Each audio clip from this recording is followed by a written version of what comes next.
And I will never talk about my movie. என் படம் நல்லா இருந்தால் தான் ஓடணும் அப்படின்றது ரொம்ப தெளிவாக இருக்கு ஆக்சுவலாக. But the extraordinary performance by Vijay Sethupathi, selfless performance. கிளைமேக்ஸில் ஹெலிகாப்டர்லாம் வர முடியாது சார், ஆக்சுவலி ரொம்ப சாதாரண கதை சார் இது அப்படின்னேன். அப்போ விக்ரம்க்கு ரொம்ப பிடிச்சது அந்த கதை. ஐ திங்க் இந்த படம் விஜய் சேதுபதி தவிர வேறு யாருமே இதை பண்ணியிருக்க முடியாதுன்னு நினைக்கிறேன். விஜய் சேதுபதி ஃபோட்டோ ஒட்டிட்டு பார்த்து பார்த்து எழுதினேன், பெரிய தாடி இருக்கணும்.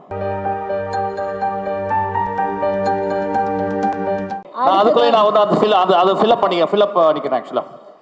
Let me talk something about my producer. வர சொல்லலாம், அவங்களை வர சொல்லலாம். ஓகே, ஸோ அடுத்ததாக ஒரு பியூட்டிஃபுல் பெர்ஃபார்மன்ஸ் கொடுக்கறதுக்காக கர்நாடிக் மியூசிக் லெஜண்ட் சஞ்சய் சுப்ரமணியம் அவர்களையும் சாருமதி துரைராஜ் அவர்களையும் மேடைக்கு அழைக்கிறோம். Please can you join us for your performance? Yes, அதுக்கு கொஞ்சம் preparation work இருக்கு. Meanwhile, why don't you keep us hooked, sir? நான் முதல்ல தானு சாரை மீட் பண்ணது வந்து நந்தலாலா கதை தான். நந்தலாலா கதை சொன்ன உடனே சாருக்கு ஒன்றுமே புரியல ஆக்சுவலாக. அவர் சொன்னார், தம்பி இது வந்து எவ்வளோப்பா பட்ஜெட் அப்படின்னா, சார் ஒரு ஒரு 4 ரூபா 3 ரூபா 4 ரூபா பட்ஜெட் இருக்கலாம் அப்படின்னாரு அவர். அப்போ தான் சித்திரம் பேசி பாட்டு வந்து ஒரு 60 கோடி ரூபாயில் எடுக்கலாம்னு சொன்னார். அப்போ நான் சொன்னேன், இல்லை சார் அவ்வளோ விஷயமே இங்கே இல்லை, கிளைமேக்ஸில் ஹெலிகாப்டர்லாம் வர முடியாது சார், ஆக்சுவலி ரொம்ப சாதாரண கதை சார் இது அப்படின்னேன். அப்போ விக்ரம்க்கு ரொம்ப பிடிச்சது அந்த கதை. அப்போ ஒரு அட்வான்ஸ் கொடுத்தாரு தானு சார், ஐ திங்க் 50,000 rupees கொடுத்தாரு. இந்த படம் நான் பண்ணலப்பா, ஏன்னா ரொம்ப சின்ன படமாக இருக்குது, நான் பண்ணலப்பா அப்படின்னாரு. Of course it's a big loss for me to work with one of the extraordinary greatest actor விக்ரமோட. அது அப்படியே போயிடுச்சு. ஸோ அதுக்கப்புறம் இத்தனை வருஷம் கழிச்சு தானு சார் ஒரு நாள் நான் மீட் பண்ணி சார் ஒரு கதை வச்சுருக்கேன், ஆமாம் எனக்கு பண்ணுப்பா அப்படின்னாரு. விஜய் சேதுபதிக்கு பண்ணலாம் அப்படின்னாரு. விஜய் சேதுபதி என் கூட வந்து ஒரு படம் 2 நாள் ஒர்க் பண்ணிச்சு அந்த குழந்தை. ஸோ 10 வருஷம் கழிச்சு நாங்கள் 2 பேரும் ஒன்றும் இல்லை, சண்டையில் சும்மா 2 பேருக்கு ஒரு சின்ன ரிஃப்ட். நான் வந்து ஒரு ஆடிஷனில் வந்து அவரை வந்து I think I tend give a proper space to him. So I said no, இந்த படத்தில் நீங்கள் இல்லைன்னு. அப்புறம் தம்பி வந்து is become one of the greatest actor. அதுக்கப்புறம் வந்து சைக்கோ பார்த்து வந்து என்னை பார்த்து ரொம்ப கட்டிப்பிடிச்சு முத்தம் கொடுத்துச்சு. நான் அன்றைக்கி I found one of my not only a great actor, one of the great human being நான் அவரை பார்த்தேன். ஸோ நான் சொன்னேன், sir is such a human being and a fantabulous actor, நான் அவர் கூட ஒர்க் பண்ணுறேன் சார் சொல்லிட்டு நான் வந்து அந்த கதை வந்து நான் எழுதினேன். நான் அந்த படம் எழுதுறதுக்கு முந்தி நான் விஜய் சேதுபதி ஃபோட்டோ ஒட்டிட்டு பார்த்து எழுதினேன், பெரிய தாடி இருக்கணும். It is about a fallen man actually. ஒரு வாழ்க்கையில் அர்த்தம் இல்லை அப்படின்னு முடிஞ்சு போச்சுன்னு நினச்சிக்கிருக்க ஒரு கதாபாத்திரம்.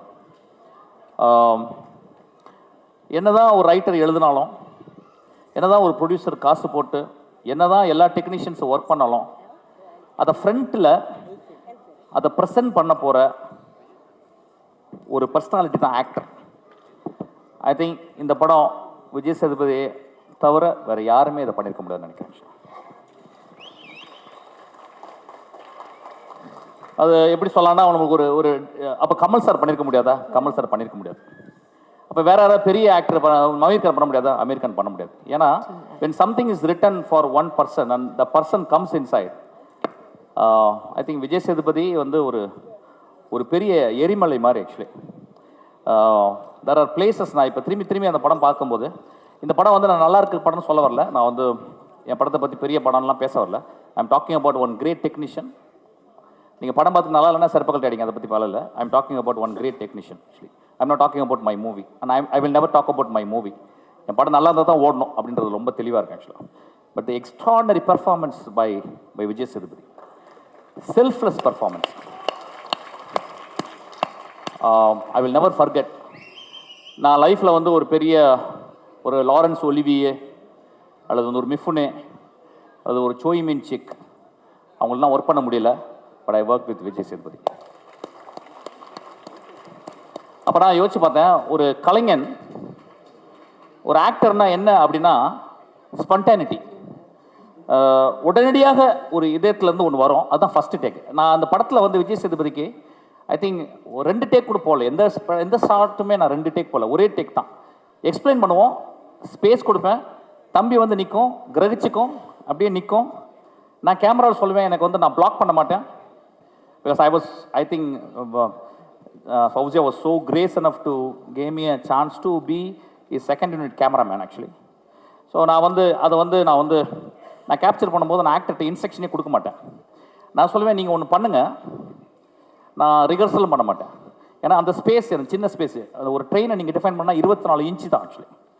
ஆர்ட் டைரக்டர் வந்து என்ன பண்ணார், ஒரு 40 இன்ச்சியாக போட்டு சார் பெரிய கேமரா நோன்னு சொன்னேன். I said I want the same train because how much hour ஒரு டைரக்டருக்கு எவ்வளோ கான்ஃப்ளிக்ட் இருக்கோ அந்த அளவுக்கு அவர் கிரியேட்டிவ் வரணும்னு சொன்னேன். ஸோ அந்த மாதிரி வந்து I gave a very small space for Vijay Sethupathi and it's a huge frame.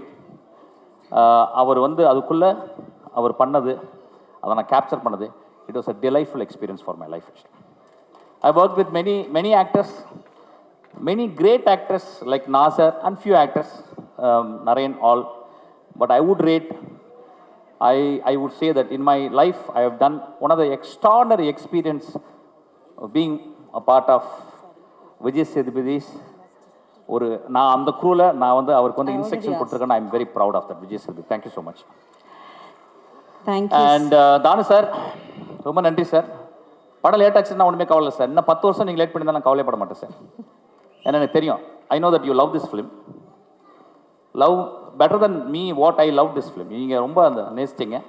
There are many reasons இருக்குது. நான் வந்து அந்தளவுக்கு மெச்சூரிட்டி ஆகிட்டேன். ஒரு ப்ரொடியூசர் வந்து லேட் ஆச்சுன்னா அதுக்கு நிச்சயமாக காரணம் இருக்கும். அது நிறைய காரணம் அந்த படத்தில் இருந்துச்சு.